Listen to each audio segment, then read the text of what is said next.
12वां अध्याय देवी चरित्रों के पाठ का महात्म्य। देवी बोली, हे देवताओं, जो पुरुष इन स्रोतों द्वारा एकाग्रचित होकर मेरी स्तुति करेगा उसके संपूर्ण कष्टों को निस्संदेह हर लूंगी।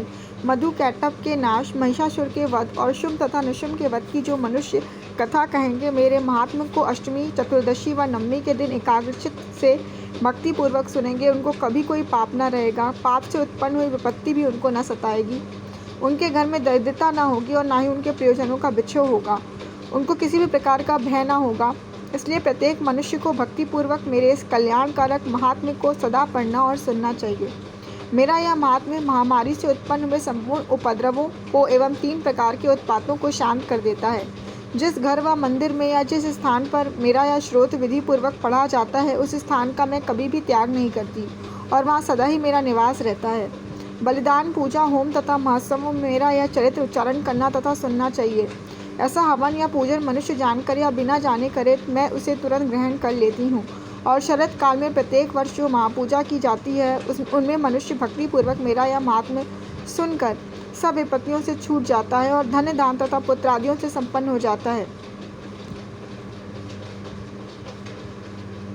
और मेरे इस महात्म्य व कथाओं इत्यादि को सुनकर मनुष्य निर्भय हो जाता है और महात्म्य के श्रवण करने वालों के शत्रु नष्ट हो जाते हैं तथा कल्याण की प्राप्ति होती है। उनका कुल आनंदित हो जाता है, सब कष्ट शांत हो जाते हैं तथा भयंकर स्वप्न दिखाई देना तथा घरेलू दुख इत्यादि सब मिट जाते हैं।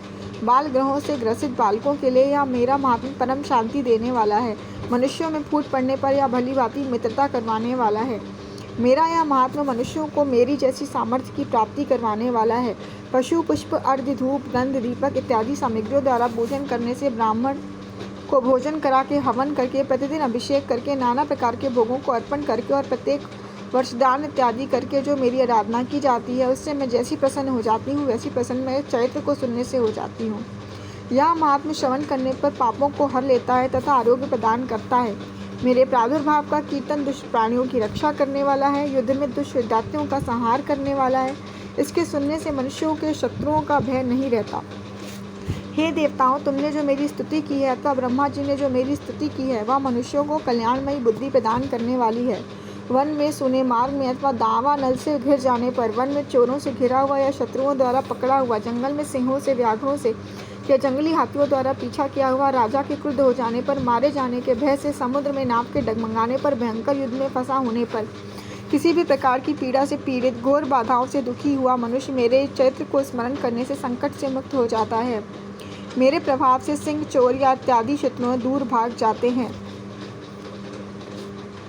और पास नहीं आते। महर्षि ने कहा, प्रचंड पराक्रम वाली भगवती चंडिका यो कहने के पश्चात सब देवताओं के देखते ही देखते अंतर्धान हो गई और संपूर्ण देवता अपने शत्रुओं के मारे जाने पर पहले की तरह यज्ञ भाग का उपभोग करने लगे और उनको अपने अधिकार फिर से प्राप्त हो गए तथा युद्ध में देवताओं के शत्रुओं शुंभ व निशुंभ के देवी के हाथों मारे जाने पर बाकी बचे रहुए राक्षस पाताल को चले गए। हे राजन, इस प्रकार भगवती अंबिका नित्य होती हुई भी बार बार प्रकट होकर इस जगत का पालन करती है, इसको मोहित करती है, जन्म देती है और प्रार्थना करने पर समृद्धि प्रदान करती है। हे राजन, भगवती ही महाप्रलय के समय महामारी का रूप धारण करती है और संपूर्ण ब्रह्मांड में व्याप्त है, और वही भगवती समय समय पर महाकाली तथा महामारी का रूप बनाती है और स्वयं अजन्मा होती हुई भी सृष्टि के रूप में प्रकट होती है। वह सनातनी देवी प्राणियों का पालन करती है और वही मनुष्य के अभ्युदय के समय घर में लक्ष्मी का रूप बनकर स्थित हो जाती है तथा अभाव के समय दरिद्रता बनकर विनाश का कारण बन जाती है। पुष्प, धूप और गंध आदि के पूजन करके उसकी स्तुति करने से वह धन एवं पुत्र देती है और धर्म में शुभ बुद्धि प्रदान करती है।